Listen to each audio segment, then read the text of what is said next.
अस्सलाम वालेकुम दोस्तों। फ्लेवर्स नीट एकेडमी के दूसरे लेक्चर में आप सभी का खुश आमदीद करते हैं। और ये जैसा कि आपको पहले भी मालूम है कि ये जो लेक्चर बना है 11th क्लास की एनसीईआरटी जो है बायोलॉजी की, उसका 8वां चैप्टर है सेल। तो उसी के सिलसिले की दूसरी कड़ी है। पहला लेक्चर सेल के ऊपर, पहला लेक्चर, पिछला लेक्चर जो था वो पहला लेक्चर था और ये उसी सीरीज़ का दूसरा लेक्चर है। तो पिछले हफ्ते में हमने जो पिछली बार जो लेक्चर सुना था सेल के बारे में, उसमें सेल के बारे में एक जनरल कुछ बातें थीं कि सेल होता क्या है। और आज हम सेल का स्ट्रक्चर देखेंगे, सेल का ओवरव्यू देखेंगे। ओवरव्यू मतलब क्या होता है कि हम उसके बारे में एक समरी या बेसिक जो चीज़ें होती हैं वो जानेंगे और आगे डिटेल में पढ़ेंगे। लेकिन आज एक खुलासे के तौर पे कि सेल होता क्या, उसका स्ट्रक्चर क्या होता है, वो देखेंगे। तो इस ओवरव्यू में शुरुआत करेंगे हम सेल कवरिंग से। पहले तो ये बता दूं मैं कि सेल होता क्या है। सेल कहते हैं, जो सेल लफ्ज़ है उसका मीनिंग जो ओरिजिनल था वो होता था एक छोटा कमरा। छोटे कमरे को सेल कहा जाता था। इसीलिए आज भी आप देखोगे कि जेल जो होती है उसके जो अलग अलग कमरे होते हैं या अलग अलग जिसमें मुजरिमों को रखा जाता है उसको भी सेल कहते हैं। तो वहीं से ये सेल जो वर्ड निकला है, छोटे कमरे के लिए इस चीज़ का इस्तेमाल किया जाता था।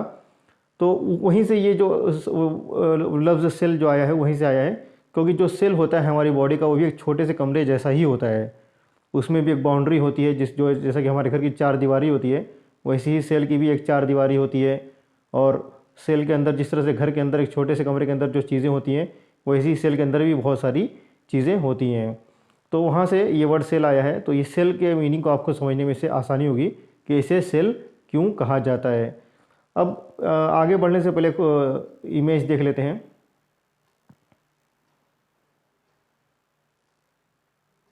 ये है इमेज।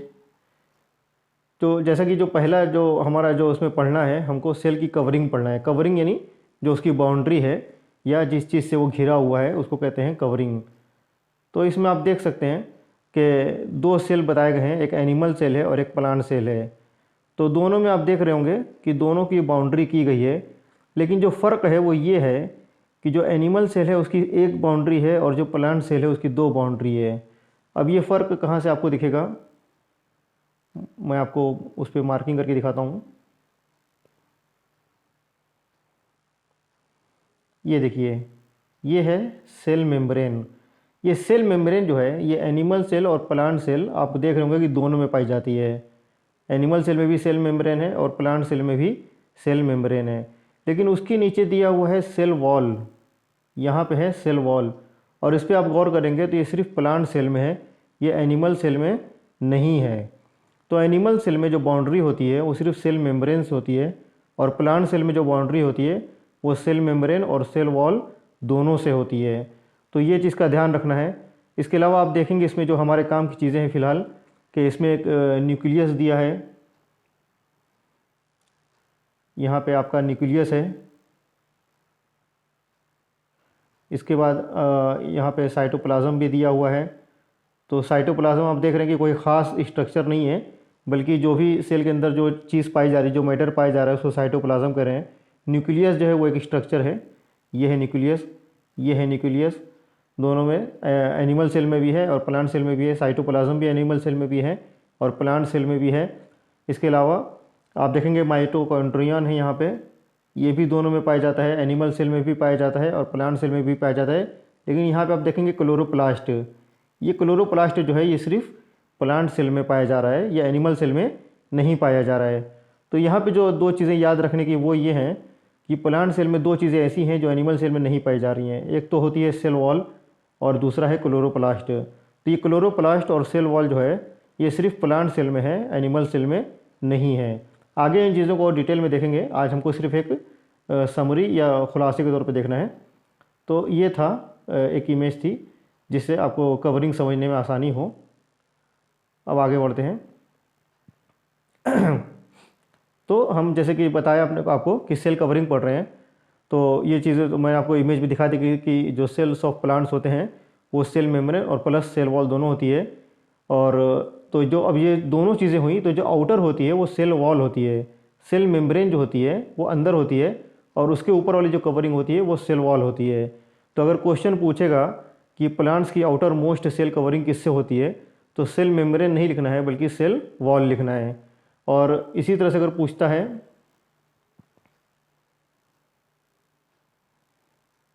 अगर पूछेगा कि एनिमल्स की आउटर कवरिंग किसकी होती है, तो आप कहेंगे कि सेल मेम्ब्रेन से होती है, क्योंकि एनिमल में सेल वॉल होती ही नहीं है। तो एनिमल की जो आउटर कवरिंग होती है वो सेल मेम्ब्रेन से होती है, और प्लांट्स के सेल की जो आउटर कवरिंग होती है वो सेल वॉल से होती है। ये फ़र्क आपको याद रखना है। और अब सवाल ये पैदा होता है कि सेल वॉल जो होती है सिर्फ प्लांट्स में क्यों होती है, एनिमल सेल्स में क्यों नहीं होती है। तो इसकी वजह ये है कि हम जैसे एनिमल में ही आते हैं, इंसानों का शुमार भी एनिमल्स में किया जाता है। तो आप जैसा कि जानते ही हैं हमारे बदन में हड्डी होती है, कार्टिलेज होता है, और इस तरह के दूसरे स्ट्रक्चर्स होते हैं जो बॉडी को एक सपोर्ट देते हैं। लेकिन क्या प्लांट्स में हड्डी होती है? नहीं। प्लांट्स को सपोर्ट के लिए कुछ चीज़ चाहिए, लेकिन वो प्लांट्स को सपोर्ट हड्डी वगैरह से नहीं मिल पाता है। तो उस सपोर्ट के लिए जो है उनकी जो सेल की कवरिंग होती है वो सेल वॉल्स होती है। ये सेल वॉल सख्त होती है थोड़ा सेल मेम्ब्रेन की बनिस्बत। तो ये जो सख्ती होती है यही प्लांट्स को एक जो सपोर्ट देती है वो प्रोवाइड करती है, फराहम करती है। और इंसानों या हैवानों में ये सपोर्ट जो है हड्डियों वगैरह से मिल जाता है। तो इसलिए प्लांट्स को ज़रूरत होती है, क्योंकि चूँकि उनमें हड्डी नहीं होती है, इसलिए उनको ज़रूरत है इस बात की कि उनमें कोई ऐसा स्ट्रक्चर हो जो उनको सख्ती या मजबूती फराहम कर सके।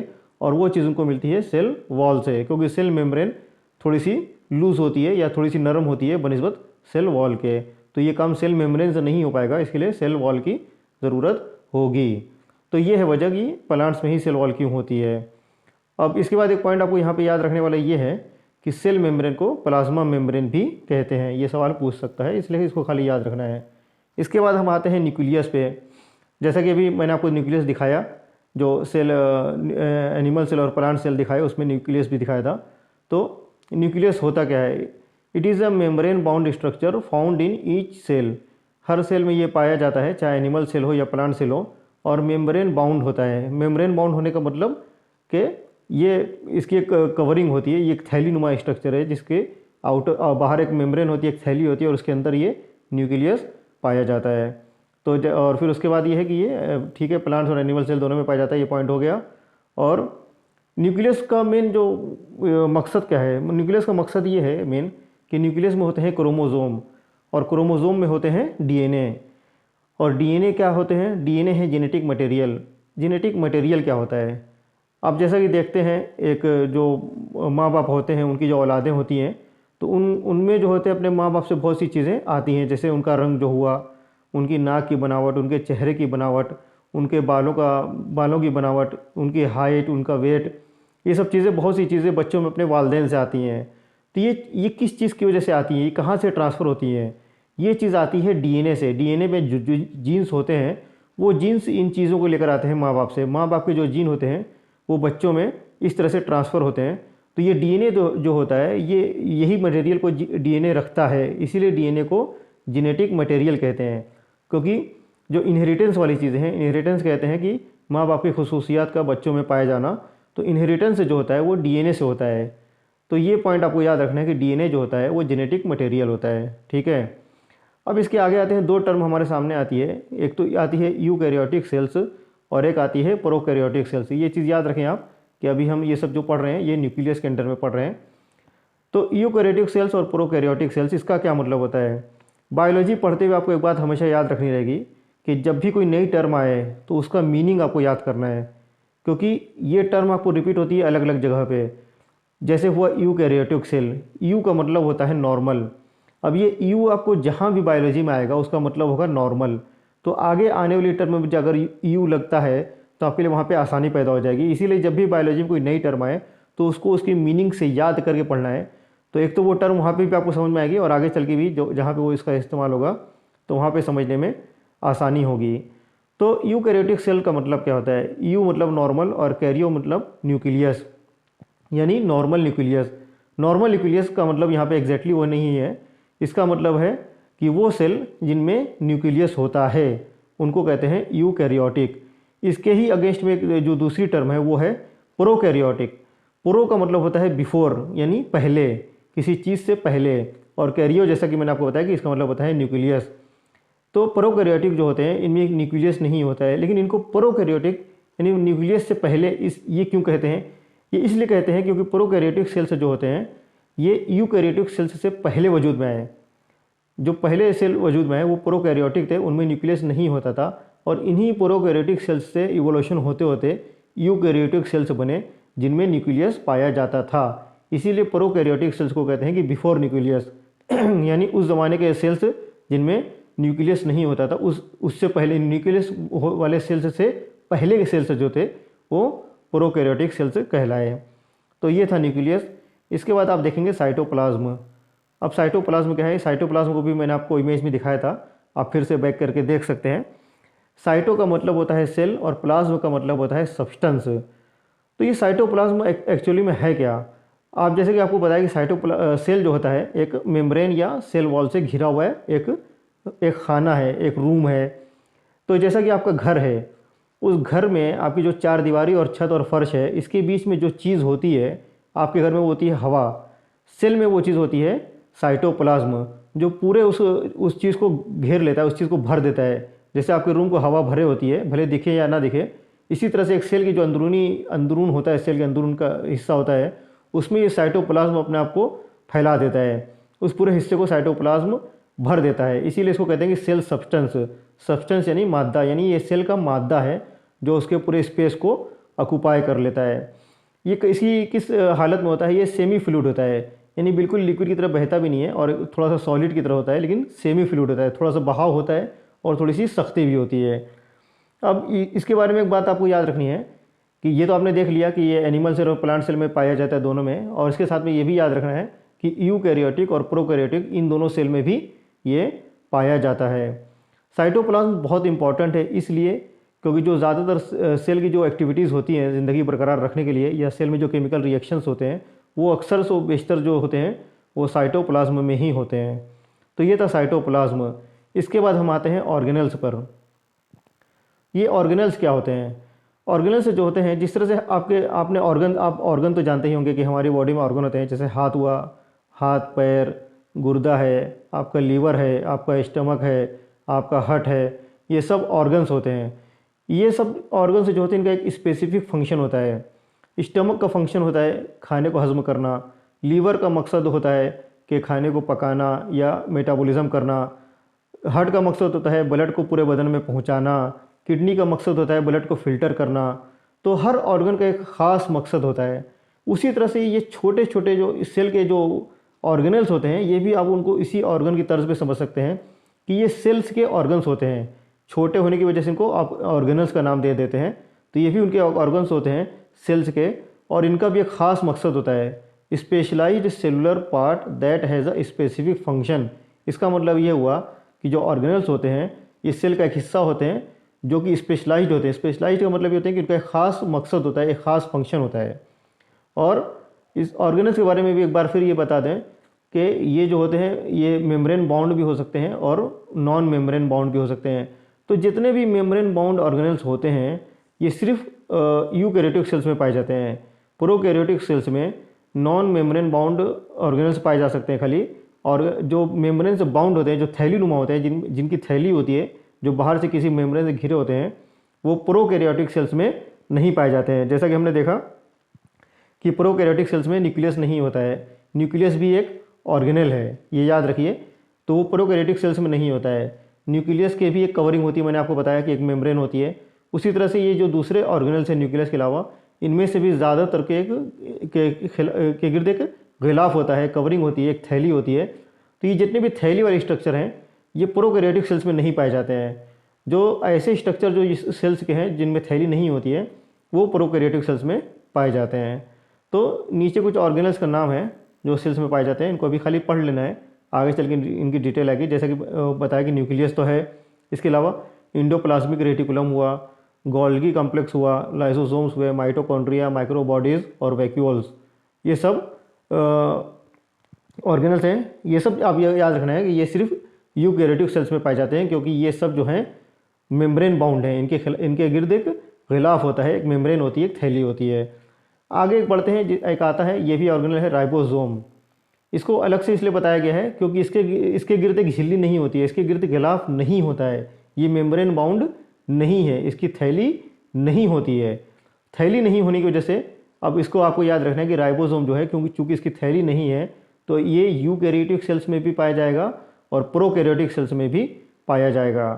तो ये यहाँ पे एक चीज़ आपको एक खास याद रखने वाली है कि अगर आपको 4 ऑप्शन दिए हों कि इनमें से कौन सा ऑर्गेनल है जो दोनों यूकैरियोटिक और प्रोकैरियोटिक में दोनों में पाया जाता है, तो उसका जवाब होगा राइबोसोम। और एक खास बात राइबोसोम की और है कि ये सिर्फ साइटोप्लाज्म में नहीं पाए जाते हैं। ऊपर के जो ऑर्गेनल्स आपको बताए गए हैं वो सब साइटोप्लाज्म में पाए जाते हैं, लेकिन राइबोसोम्स जो हैं वो साइटोप्लाज्म के अलावा क्लोरोप्लास्ट, माइटोकॉन्ड्रिया और रफ एंडोप्लाज्मिक रेटिकुलम में भी पाए जाते हैं। ये 3 चीज़ें हैं, लेकिन इसमें ध्यान रखने वाली बात यह है कि क्लोरोप्लास्ट जो होते हैं ये सिर्फ प्लांट में पाए जाते हैं, माइटोकॉन्ड्रिया प्लांट सेल और एनिमल सेल दोनों में होते हैं, और रफ एंडोप्लाज्मिक रेटिकुलम ये भी दोनों में होते हैं।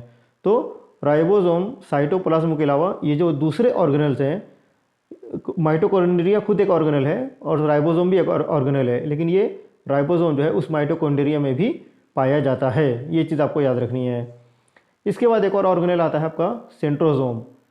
ये भी एक नॉन मेम्ब्रेन बाउंड ऑर्गेनल है, यानी राइबोसोम की तरह सेंट्रोसोम भी जो है इसकी भी झिल्ली नहीं होती है, लेकिन ये सिर्फ जो है एनिमल सेल्स में पाया जाता है, ये प्लांट सेल्स में नहीं पाया जाता है। उसके बाद हम आखिरी टॉपिक पे आते हैं कि साइज़ और शेप ऑफ द सेल्स। तो सेल्स जो होते हैं हर पूरी बॉडी के सेल्स एक जैसे नहीं होते हैं, हर ऑर्गन के और हर जगह के सेल्स जो होते हैं अलग अलग साइज़ के और अलग अलग शेप के होते हैं। और न सिर्फ एक बॉडी के बल्कि दूसरे एक जानवर से अगर आप दूसरे जानवर के सेल्स को कंपेयर करोगे तो सबकी साइज़ और शेप अलग अलग होते हैं। यहाँ पे आपको जैसे एक एग्जांपल के तौर पे दे दिया गया है कि माइकोप्लाज्मास जो होते हैं ये सबसे छोटे सेल्स होते हैं, ये 0.3 माइक्रोमीटर की इनकी लेंथ होती है। बैक्टीरिया जो बड़े सेल्स माने जाते हैं इनकी 3 to 5 माइक्रोमीटर लेंथ होती है।